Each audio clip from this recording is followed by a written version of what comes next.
Welcome to the UNFPA Virtual Careers Clinic. Now, my task today is to give a presentation on about how to manage a career holistically. And the one thing I'll say at the start is that I wish I'd had this presentation about 20 years ago when I started my own career, because I probably would have had a much sort of smoother run, if you like, in my own career. So I'm going to touch on the various things that as young professionals you need to think about when thinking about career choices and decisions. Now, the first one is qualifications. I know many of you that are watching this are probably doing your master's degrees or the equivalents. The one thing I'll say that is in the multilateral sector generally, the minimum standard really is now a master's degree. If you haven't got a master's degree, you're probably not going to get past first base. So it's important that you do get that qualification. It's not an absolute, and there are still some organisations that will recruit you without the master's degree, but it really is important because that's what you're competing against. I can tell you now there are tens of thousands of graduate students being churned out of very good universities every year with these qualifications. So that's who you're competing against in the global market. The second element that you need to think about is the documents that you're applying for jobs with. So it's not just good enough anymore just to have one resume or one CV. Each organisation that you're applying with, particularly in the multilateral sector, is wanting a specific type of application. So given that you're competing against other people, the advice I have for you is give them the type of documents that they're looking for. The UN, for example, they want what's called a PHF, a personal history form. Sometimes it's called a P11, a personal history profile. Sometimes they want an achievement-oriented CV. So give them what they're looking for. A little piece of advice, though, is that many organisations are now better leveraging eRecruit. And one of the functionalities that is available in eRecruit is that you can do keyword searches. Now let me give you an example of this. A few years back I did one when I was working with peacekeeping, and we had a training officer position. And we put in 5 keywords: training, learning, capacity building, career development and education. And we pressed the button and we went from over 700 applications to less than 200 applications. And that means that, you know, a good number of applications had none of those words in there, which means they probably weren't suitable for a training officer position. So you need to be clever about weaving in the appropriate competencies and the appropriate terminology into your applications. Now, the third element is critical, and this is and I really want to emphasise this one, and that's the element of networking. Now, often when I'm talking to a very diverse group, like I am virtually now, when you start talking about networking, there's this sort of collective, networking. And there's this misconception that networking is kind of a North American concept. You know, take the boss out for lunch, offer to pay the bill, slip the CV across at the same time. No, that's not networking. And one thing I'll say about networking, every society, every culture that has ever existed has had formal and informal mechanisms for networking. In fact, it's described as building long-term, professional, reciprocal, that's the key word, reciprocal relationships where you're sharing knowledge, resources and information. Now, why is it important? Well, in the multilateral sector, 90% of jobs, that's 90% of jobs, are secured through some form of formal or informal networking. And that's actually very similar to other sectors as well, the public sector, the private sector, the military sector, etc. Now, when we talk about networkers, we tend to talk about this 3 tiers of networkers. Tier 3, which is about 70% of people, are what we call passive networkers. These are people that come to work, do their job, they log in, they do a nice job, they go for a 1-hour lunch, they come back and they leave at 5 o'clock and they do a good job, no problem. But they tend to get stuck in career ruts or career plateaus. They don't tend to move. Tier 2 are what we call active networkers. It's about 25–28% of staff. And these are people that set up the Christmas decorations. When the new staff member comes in, they take them under their wing and show them around the office. These are people that remember birthdays and go and buy a birthday cake. These are people that when there's a crisis in the office, they stay late and they work. They volunteer to take minutes in meetings. And they put a lot more into an organisation than they take out of an organisation. And these people do well. They move quickly in their careers. And Tier 1, which is about 2 or 3% of people, are what we call creative networkers. And these are people that actually create networks of people. They move an agenda forward. They set up NGOs. They set up think tanks, roundtables, conferences. They galvanise support and generate resources behind an idea and get things done. And these people move very quickly in organisations. So I guess one question I have for you watching this is, where do you fit into that paradigm? Are you a passive, active or creative networker? And certainly while you're young in your career, if you're not in those top 2 tiers, then I think you're doing your career a disservice. And please, if you're not paying enough attention to networking, then you're probably doing your career a disservice. Now, a couple of things about networking. Firstly, and this is a piece of advice that was given to me many years ago, it's always harder to say no to somebody that you've met. Okay? We live in an age now where we're sending text messages and tweets and emails all over the world, and often we're doing that to try and find jobs, etc. But don't lose sight of the personal touch. Okay? If you get the opportunity to have a job interview and they want to do it over the phone, suggest that you go there and do it in person. You're much more likely to get the job in a face-to-face interaction than over a telephone. The second thing is, and this is probably a very bad piece of advice, but I'll give it to you anyway, is as recruiters, we don't actually look at the grades that you got at university, generally. We just look at the fact that you actually passed the degree.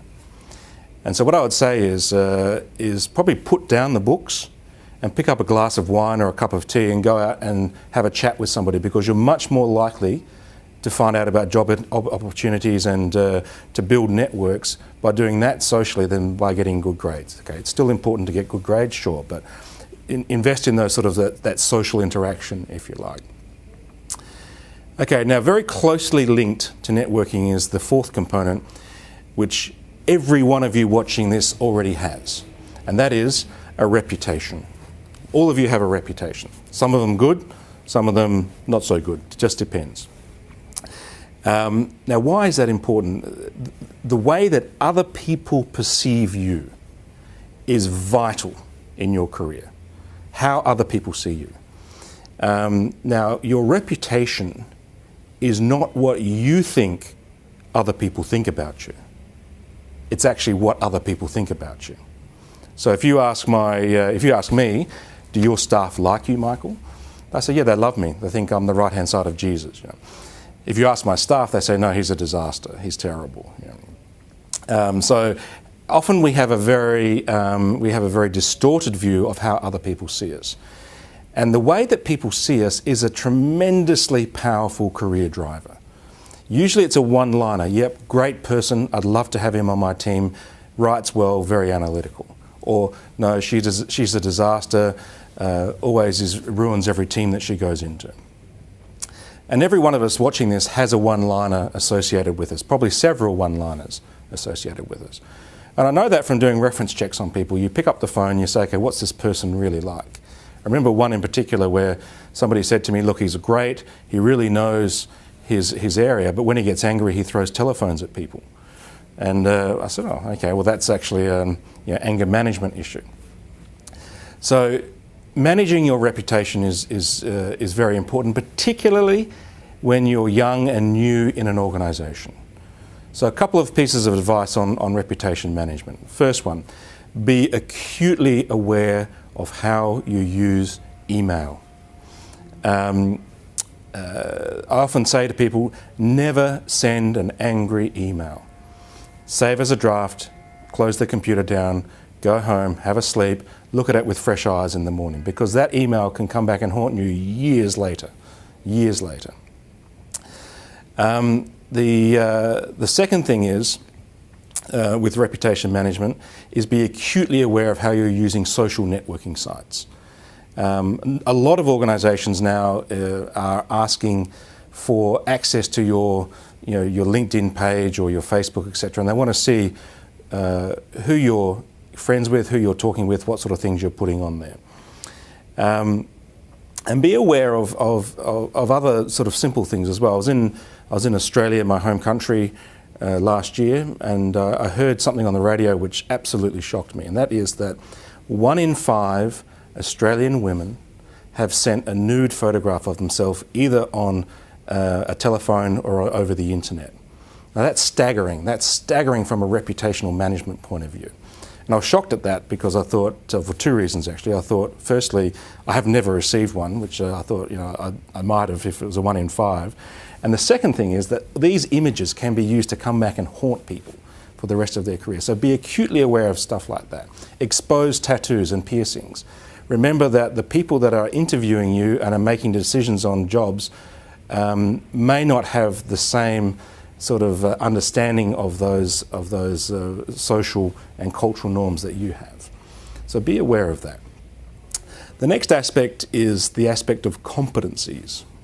Now, if you want to have a significant comparative advantage over other people that you're competing with, you really do need to understand what a competency is. Most people can vaguely talk about competencies, but they don't really understand how they fit in as a bedrock into human resources management. Understand how they fit into job design, job analysis, job classification, job interviewing, and performance management.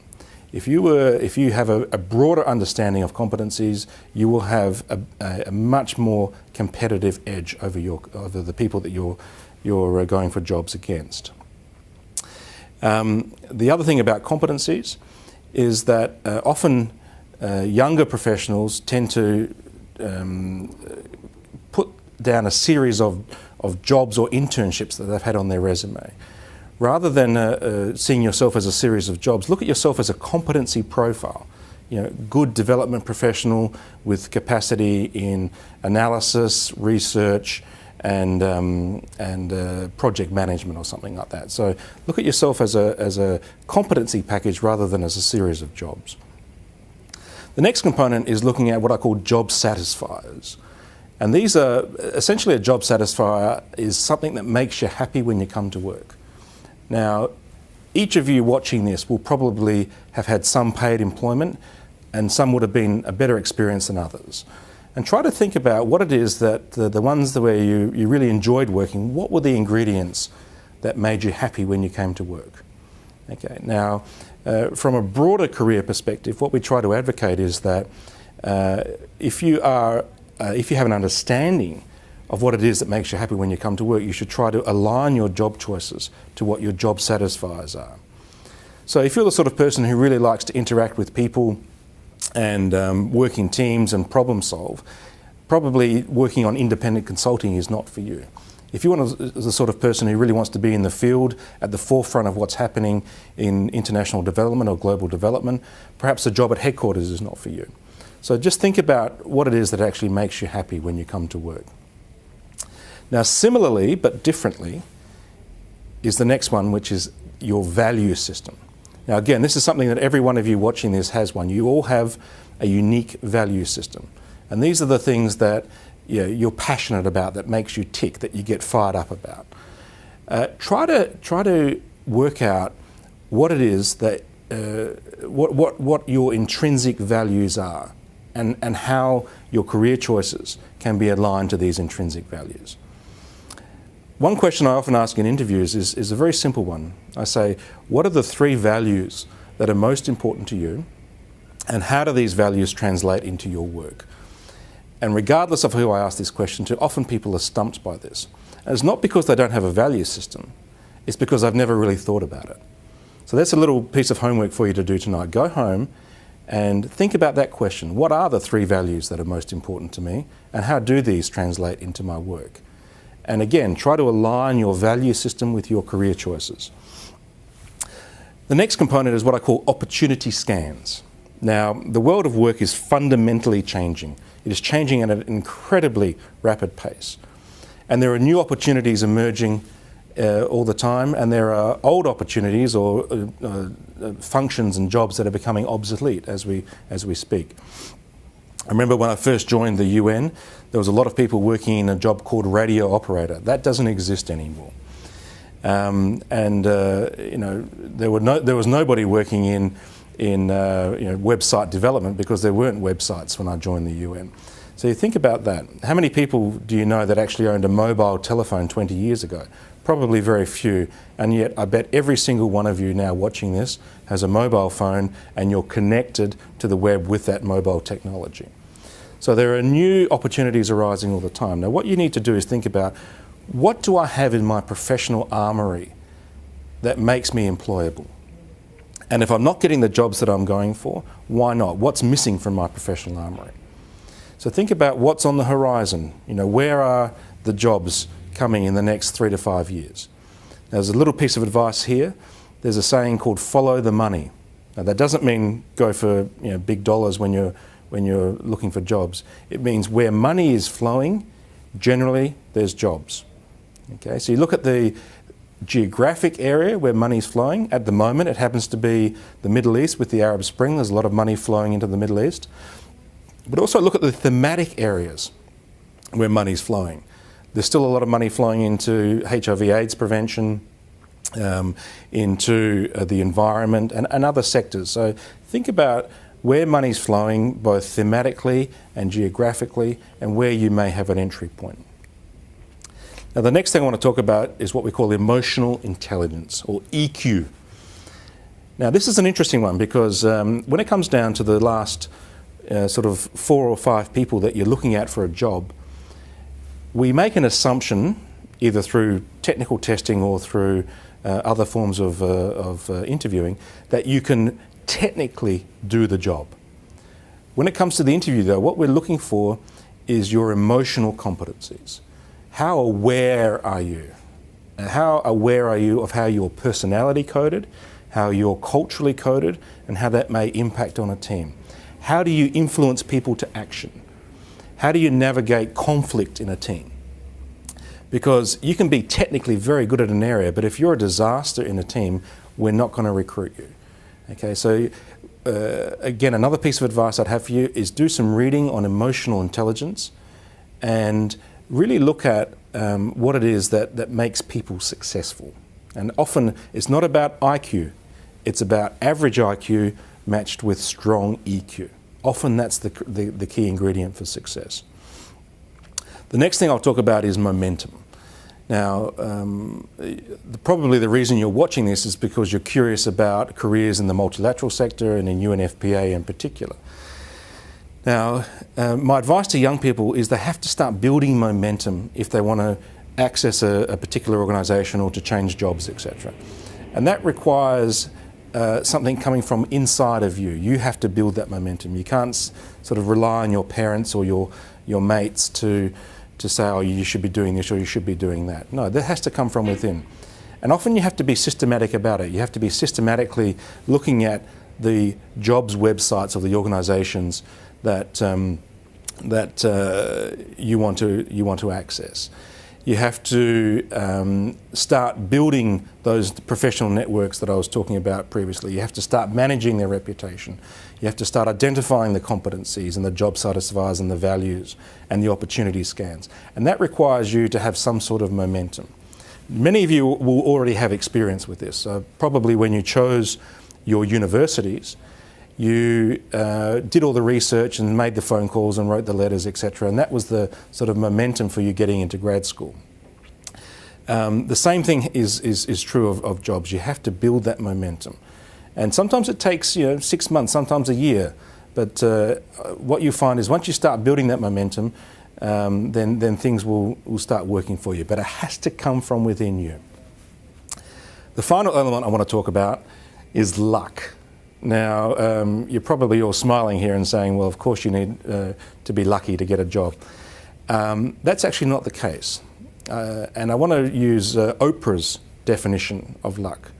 And her definition is, luck is when preparation meets opportunity. Okay.